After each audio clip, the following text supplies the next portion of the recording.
महासागर के बीच एक ऑयल रिग, यानी कि वो जगह जहां से तेल को ड्रिल करके समुंदर से बाहर निकाला जाता है। पर अभी उसमें कुछ गड़बड़ी आ गई है, जिसे ठीक करने के लिए 2 इंजीनियर उसी की ओर जा रहे हैं। इसमें से एक तो पानी के अंदर चला जाता है जहां वो किसी टाइमर जैसी चीज को फिक्स कर देता है, वहीं उसका दूसरा साथी ऊपर उसे गाइड करता रहता है। अब आगे उसे क्या करना है, पर इतने में कोई विशाल चीज आकर इनकी राफ्ट से टकराती है, जिससे वो थोड़ा डर जाते हैं। पर जो नीचे रहता है वो जब इस चीज को देखता है तो उसे चिल्लाने तक का मौका नहीं मिलता, और उसे जब अपना जबड़ा खोला तो वो उसमें पल भर में समा गया। अब ऊपर बैठा साथी को कुछ भी पता नहीं चलता कि नीचे अभी अभी क्या हुआ है। वो बार बार अपने साथी को आवाज लगाता रहता है, लेकिन कोई भी रिस्पॉन्स उसका नहीं आता। पर वो घबरा गया। तभी इतने में वही चीज आकर उससे भी खत्म कर देती है। यहाँ बस हम उसके दांत को ही देख पाते हैं, जो किसी मछली या फिर किसी व्हेल जैसा तो बिल्कुल नहीं लग रहा था। जरूर कुछ तो है जिसकी कल्पना इंसानों ने अभी तक की नहीं है। वेल, अब कहानी कुछ साल आगे जाती है, जहां हम पॉल नाम के शख्स को देखते हैं, जो कि मॉस्को के इस छोटे से टाउन में आया हुआ है छुट्टियां मनाने के लिए अपनी फैमिली के साथ। पर साथ साथ में वो एक इंजीनियर भी है। दरअसल उसे यहाँ पर उसकी कंपनी ने भेजा है ताकि वो उसी ऑयल रिग की जांच कर सके, जिसे हमने शुरुआत में देखा था। और वहां पहुंचने के लिए टाउन की सबसे करीब था। पर इसकी हालत को देखकर पॉल को कुछ ठीक सा नहीं लगता, क्योंकि जैसे उसने फोटो में देखा था वैसा तो ये टाउन बिल्कुल नहीं है, बल्कि यहाँ के लोग बेहद ही अजीब हैं। कोई भी उसकी बात का सही से जवाब तक नहीं दे रहा है। जो देख पॉल कहता है कि आप जिस टाउन में रहते हैं वो मेरी ही कंपनी ने बनवाया है और मैं उसी में काम करता हूँ, बस मुझे यहाँ पर एक होटल की तलाश है। तब एनरिक नाम का आदमी उससे सवाल का जवाब देते हुए कहता है कि हाँ, मुझे पता है कि तुम कौन हो, लेकिन यहाँ पर तुम आए क्यों हो? तुम लोगों ने ही ये सब कुछ बर्बाद कर दिया, लेकिन कोई नहीं, अगर तुम्हें यहाँ रहना है तो चलो मैं तुम्हें होटल दिखा देता हूँ। इतना कहकर वो इन्हें होटल की ओर ले जाने लगा। अब बीच में उसने अपने भगवान की मूर्ति के आगे कुछ पैसे दान कर दिए, जैसे मानो कुछ बहुत बड़ा अपशगुन होने वाला हो। थोड़ी ही दूरी पर वो होटल थे, लेकिन पॉल के परिवार को वो कुछ खास पसंद नहीं आते। पर फिर भी इन्हें वहां रहना ही पड़ता है, क्योंकि इसके अलावा और कोई चारा भी तो नहीं था, तो इन्हें वहां पर रहना पड़ता है। कोई चारा भी नहीं था। अब जाते जाते एनरिक उसे अपने परिवार का ख्याल रखने को कहता है, जो सुन पॉल घबरा कर पूछता है, ख्याल? तुम ऐसा क्यों कह रहे हो? क्या यहाँ पर कोई खतरा है? इसके जवाब में एनरिक ने बड़ी ही सादगी से कहा, हाँ, ब्लैक डेमन का। अब कुछ देर हुए नहीं थे कि तभी उसके पास उसके बॉस का कॉल आ गया, जिसने कहा कि उसने अभी रिग पर जाना होगा। तो वो अपनी बीवी से कहता है कि तुम अपना और बच्चों का ख्याल रखना, और हो सके तो कोई दूसरा होटल ढूंढने की कोशिश करना। मैं जितनी जल्दी हो सके वापस लौटने की कोशिश करूंगा। इतना कहकर पॉल समुंदर किनारे आ गया, जहां बैठे लाइफ गार्ड को उसने अपनी तस्वीर दी, एक याद के तौर पर, अगर कोई इमरजेंसी आ जाए तो उसे ढूंढने आ सके। इसके बाद वो बोट की तरफ चला गया, जो उसे कंपनी की ओर से मिली थी। लेकिन यहाँ दोस्तों, उसके जाते ही उस गार्ड ने वही फोटो फाड़ दी, जो कि बहुत ही अजीब बात थी। पर उसने ये क्यों किया, ये आपको कुछ ही देर में पता लग जाएगा। अब नियॉन, जो कि उस बोट को चला रहा था, पॉल उसे पूछता है कि आखिर इस टाउन को हो क्या गया, सब लोग यहाँ पर ऐसा क्यों बर्ताव कर रहे हैं, जैसे कि मानो कुछ बड़ा हादसा हुआ हो। तब नियॉन बताता है कि इन्हें ऐसा बर्ताव करने की वजह है डर, एक ऐसी चीज का जिसे देखा किसी ने नहीं है, लेकिन महसूस सभी ने किया है। उसे हम लोग ब्लैक डीमन के नाम से पुकारते हैं, जो कि यहीं कहीं इस महासागर में छुप कर रहता है। उसकी बातें सुन पॉल खूब हंसता है, क्योंकि उसे उसकी बातों पर यकीन नहीं था। इस बीच वो नियॉन उसे बीच में बने एक पोर्ट पर उतार कर कहता है कि इससे आगे उसे खुद ही जाना पड़ेगा, क्योंकि वो और आगे नहीं जा सकता। उधर पॉल की पत्नी क्रिस्टीन, उसे अब कुछ ठीक नहीं लग रहा है, मानो सब कुछ अजीब सा हो रहा है। उसकी आंखों के सामने इस बीच उसी होटल में शराब पी रहा एक शख्स एंजल के साथ बदतमीजी करने लगता है, जिसे क्रिस्टीन को गुस्सा आ गया और उसे वहीं रखी बोतल उसके सर पर दे मारी और होटल से भाग निकली। बाहर आकर इन्हें पता लगा कि किसी ने इनकी कार के टायर को ही फाड़ दिया हो। जो देख वो फौरन बोट की तरफ भागी। वहां खड़ा एक शख्स को बोलने लगी, प्लीज हमें रिग तक लेकर चलो। पर वो आदमी मना कर देता है। वो उसे पैसे भी ऑफर करती है, लेकिन तब भी वो नहीं मानता। तभी उसने देखा कि कुछ गुंडे इस परिवार को मारने के लिए उसकी ओर आ रहे हैं और इसीलिए उसने उनकी मदद को मान गया। सीन शिफ्ट होकर पहुंचता है पॉल पर, जो कि अकेले ही रिग की ओर जा रहा है। पर वहां जाकर उसे पता लगा कि रिग की तो हालत बेहद ही खराब हो रखी है। बड़ी ही ताज्जुब की बात है कि इसके आसपास का पानी पूरा लाल है। खैर वो अंदर गया तो उसे वहां एक डॉग मिला। तभी दो लोगों ने उस पर हमला कर दिया। तो पॉल खुद के बचाव के लिए कहता है कि वो इंजीनियर है और ऑयल रिग को देखने के लिए आया हुआ है। तब वो दोनों रुक जाते हैं और कहते हैं कि तुमने आने में बहुत देर कर दी मेरे दोस्त, सब कुछ खत्म हो चुका है। तभी अचानक इन्हें बाहर से एक बोट की आवाज आती है। तो जो देखने गए तो पता लगा कि उसमें पॉल का परिवार है, जो इसी ओर आ रहा है। हेनरी जो कि दूरबीन से सब कुछ देख रहा था, उसे एक काला साया नजर आता है जो इनकी बोट के नीचे से गुजर जाता है, लेकिन इन्हें इस बारे में कुछ भी पता नहीं चलता। लेकिन जो उस रिग पर खड़े थे उन्हें एहसास हो गया कि वो जो कुछ भी है अब उसी बोट की ओर आ रहा है, और इसीलिए वो तेज तेज आवाजें लगाने लगते हैं। जो देख पॉल उनसे पूछता है कि वो क्या कर रहे हैं, वो ऐसा क्यों कर रहे हैं, पर वो दोनों नहीं रुकते और बार बार आवाजें करते रहते, जिससे वो जो कुछ भी था वो उस बोट से दूर हो जाता और ये लोग सही सलामत रिग पर आ गए। लेकिन अचानक से एंजल का पैर स्लिप हो गया, वो पानी में गिर गई। इस दौरान उसने जो कुछ भी पानी में देखा वो रोंगटे खड़े कर देने वाला था। चारों ओर बस इंसानों की कटे हुए हाथ और पैर पड़े थे और वो उसकी ओर आ रहा है, जिसे डर कर वो चिल्लाना शुरू करती और सभी ने फौरन उसे ऊपर उठा लिया, उसकी जान बचा लिया। पर पॉल को अपने सवाल का जवाब चाहिए, यहाँ पर ये सब हो क्या रहा है, आखिर क्यों ये सब इतना अजीब है, कोई बताएगा मुझे।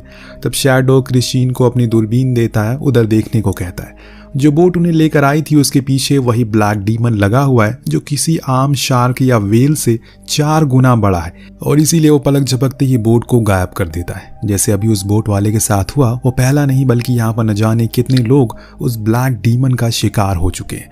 जो कोई भी इस जगह पर आता है वो कभी भी लौट कर वापस नहीं जाता, क्योंकि ये राक्षस उन्हें कभी वापस जाने ही नहीं देता। इसीलिए मैं और मेरा साथी यहीं पर, हमने बहुत बार कंपनी से कांटेक्ट करने की कोशिश करी, लेकिन उनका कोई जवाब नहीं आया, बल्कि उन्हें पता है कि यहाँ पर क्या हुआ, लेकिन फिर भी तुम्हें यहाँ पर उन्होंने भेज दिया। काफी हैरान कर देने वाली बात है ये। लेकिन अभी पॉल को उनकी बातों पर यकीन नहीं था। अब वो उस रिग के हर एक कोने को चेक करने जाता है, तब शैडो ने बताया यहाँ पर कुछ भी वर्किंग नहीं है, जो कुछ भी ठीक था सब कुछ उसने तोड़ दिया, क्योंकि जब भी उसकी मर्जी होती है तब वो आकर तोड़ देती है।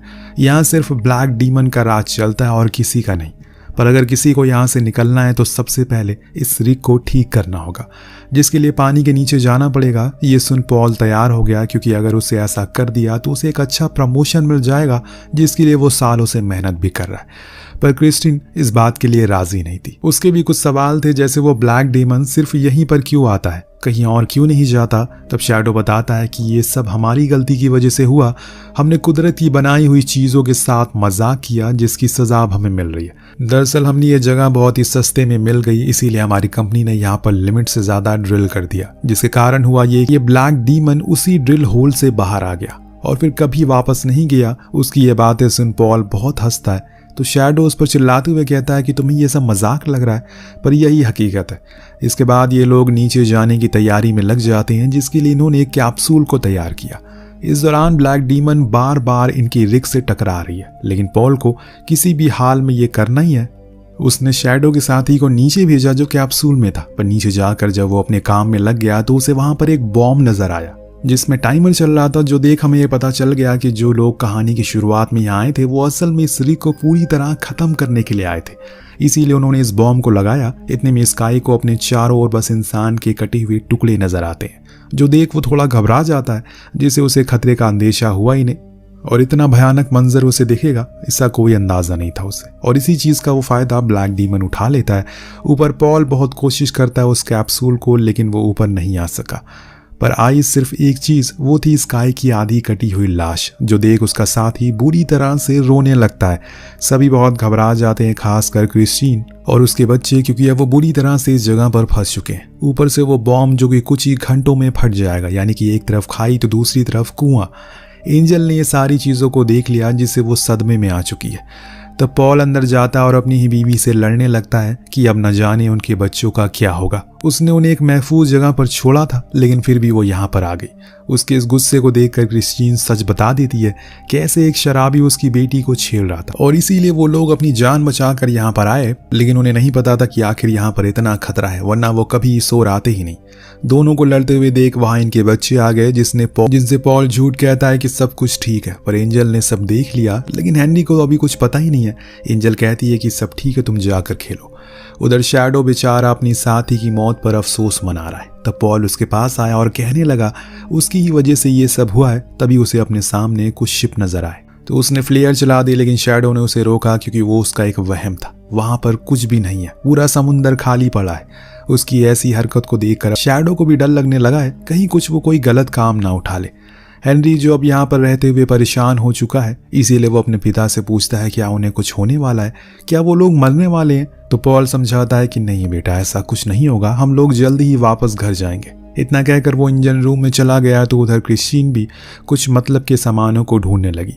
इस दौरान उसे कुछ पेपर मिले जिस पर पॉल के साइन थे। इसे उसे पता लगा कि उसे ये बात पहले से ही पता थी कि यहाँ पर कुछ बहुत बड़ी गड़बड़ है, लेकिन उसे फिर भी कंपनी से झूठ कहा कि सब कुछ ठीक है। और इतने में ही हम हेनरी के चीखने की आवाज़ आती है जो कि पानी में गिर चुका था। ये देखकर क्रिस्टीन फौरन पानी में कूद गई तो वहीं पॉल अपनी बेटी की जान बचाने के लिए उस ब्लैक डीमन का ध्यान अपनी ओर आकर्षित करता है, लेकिन इन्होंने हेनरी की जान को तो बचा लिया।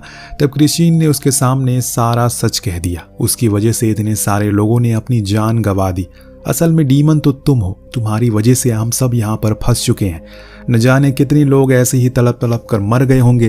तो पॉल का जवाब आता है कि ये सब उसने अपने परिवार के लिए किया ताकि उसे ज़्यादा पैसे मिल सके, जिससे वो एक अच्छी ज़िंदगी बिता सके। तो क्रिस्टीन ने जवाब में कहा कि इतने पैसों का तुम करोगे क्या जब हम लोग जिंदा ही नहीं बचेंगे। लेकिन दोस्तों यहाँ पॉल अब सब कुछ ठीक करने में लग जाता है। उसने पहले तो उस जनरेटर को ठीक कर दिया, जिस दौरान उसने शैडो को बताया कि वो इंसान मैं ही हूँ जिसने उन पेपर पर साइन किया था ताकि वो पैसे मुझे मिल सके। लेकिन मुझे मेरी ही कंपनी ने धोखा दे दिया क्योंकि उन्होंने मुझे मारने के लिए यहाँ पर भेज दिया, मेरे लिए उस बॉम्ब को लगाया। मेरी बात अब सुनो, अभी उस बॉम्ब को फटने में 10 मिनट बचे हैं। मैं नीचे जा रहा हूँ ताकि उस बॉम्ब को लेकर दूसरी ओर जा सकूं, जिससे वो ब्लैक डीमन मेरे करीब आएगा और फिर इसी का फायदा उठाकर तुम मेरे परिवार को लेकर यहाँ से भाग जाना। जो कि अब उसका एक अच्छा दोस्त बन चुका है। वो समझ जाता है कि पॉल खुद की कुर्बानी दे रहा है, इसीलिए वो उसके इस प्लान के खिलाफ था। लेकिन पॉल ने ठान लिया यहाँ पर अब टाइम भी बहुत कम है। उसके जाने से पहले अपने परिवार से बात की और क्रिस्टीन से कहा कि वो उस बम को लेकर ऊपर आ रहा है ताकि आगे जाने पर उन्हें वो काम आ सके। इतना कहकर वो पानी में कूद गया और इधर शैडो अब सभी को लेकर बोट में बैठ गया और वहां से दूर जाने लगा। नीचे जाने पर पॉल ने उस बॉम्ब को उतार लिया, लेकिन तब तक वो ब्लैक डीमन उसके पीछे पड़ चुका है और उसे बचने के लिए वो एक जाली के पीछे छुप जाता है। तभी उसे एहसास हुआ कि वो गलत सिलेंडर वाली ऑक्सीजन लेकर आ चुका है, यानी कि अब उसका खेल खत्म। इसीलिए अपने आखिरी समय पर वो अपने परिवार से रेडियो पर बात करता है। उनसे कहता है कि उन्हें अकेले ही जाना होगा क्योंकि अब वो ऊपर नहीं आ सकता। उसकी बातें सुन क्रिस्टीन कहती है कि वो उसके बिना क्या करेंगे। मैंने तुम्हें माफ कर दिया, बस प्लीज तुम ऊपर आ जाओ, हमारे साथ चलो। लेकिन पॉल अब जिंदा नहीं बच सकता। उसने इस कदम को उठाया और अपने बच्चों से आखिरी अलविदा कहा। फिर वो इस जाल से बाहर आ गया, जिसके बाद उस ब्लैक डीमन ने उसे जिंदा ही निगल लिया। लेकिन जैसे ही वो बॉम्ब उसके पेट में फटा, जिससे कि वहां एक जोरदार धमाका होता है जिसमें वो मारा गया और साथ में वो पूरा रिग पानी में समा गया। इन लोगों को एनरिक और उसके लोग बचा लेते हैं, लेकिन पॉल की इस कुर्बानी को हमेशा याद रखा जाएगा। उसने अपनी जान देकर न जाने कितने लोगों की जान बचा ली, लेकिन एक पहलू ये भी है कि उसके लालच के कारण यहाँ पर न जाने कितने लोगों ने ऐसे अपनी जान गंवा भी दी। शायद उसी का कर्मा पॉल को मिला। आपको क्या लगता है? कुछ पाने के लिए कुछ खोना पड़ता है। नीचे कमेंट करके जरूर बताएगा। मिलते हैं अगले वीडियो में। Thank you so much watching. Peace out.